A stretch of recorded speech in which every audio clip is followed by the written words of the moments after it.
শূন্য থেকে শুরু করা আমাদের এই ছোট্ট কামারটি কয়েকটা গরু নিয়ে দিনরাত পরিশ্রম করে যাচ্ছি, কিন্তু কামার বড় করতে হলে এই জায়গা থেকে বের হতে হয়। তাই আমরা চলে গেলাম নীলফামারী গাভী কিনতে।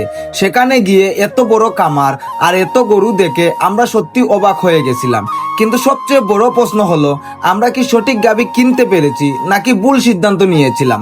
তাই ভিডিওটি শেষ পর্যন্ত দেখুন, আসল গল্পটা কিন্তু এখনই শুরু। সবাইকে নমস্কার, আশা করি আপনারা সবাই ভালো আছেন। প্রতিদিনের মতো সেদিন বিকালে আমরা খাবারের সব কাজ শেষ করলাম। গরুগুলোর যত্ন নেওয়া, খাবার দেওয়া সবকিছু ঠিক করে আমরা একটা বড় সিদ্ধান্ত নিয়ে ফেললাম। খামারটাকে বড় করতেই হবে, আর সেই জন্য দরকার ভালো মানের গাভী। তাই সেদিন সন্ধ্যার দিকে আমরা বাসে উঠে পড়লাম ঢাকার উদ্দেশ্যে। প্রায় 5 ঘন্টা জার্নি করার পর বাস 25 মিনিটের জন্য থামে উজানবাটি রেস্টুরেন্টে। সেখানে আমরা হালকা নাস্তা করলাম, একটু ফ্রেশ হলাম, তারপর আবার রওনা দিলাম। কিন্তু যাত্রাটা একদম সহজ ছিল না। প্রায় 9 ঘন্টার লম্বা বাস জার্নি, তার উপর রাস্তার জ্যাম, সব মিলিয়ে শরীরের অবস্থা একেবারে খারাপ হয়ে গিয়েছিল। সত্যি বলতে আমি লং জার্নি করলে একেবারে নাজেহাল হয়ে যাই।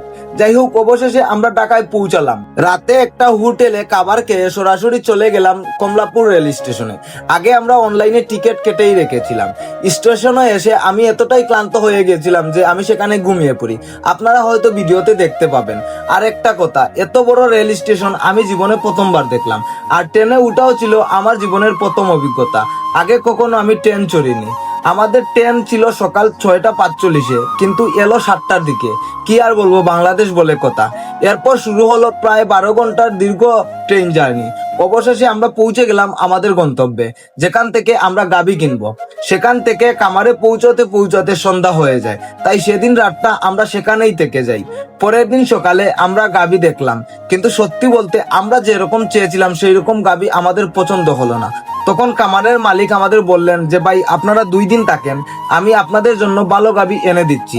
তিনি যেহেতু দূর দূরান্ত থেকে গাভী সংগ্রহ করেন, তাই আমরা সিদ্ধান্ত নিলাম দরকার হলে 2-3 দিন থাকবো, কিন্তু ভালো মানের গাভী নিয়ে অবশ্যই বাড়ি ফিরবো। যাই হোক, এই ছিল আমাদের নীলফামারী যাত্রার প্রথম অংশ।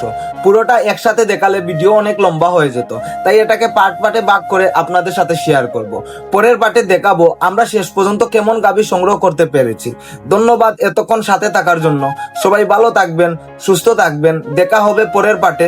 হর হর মহাদেব।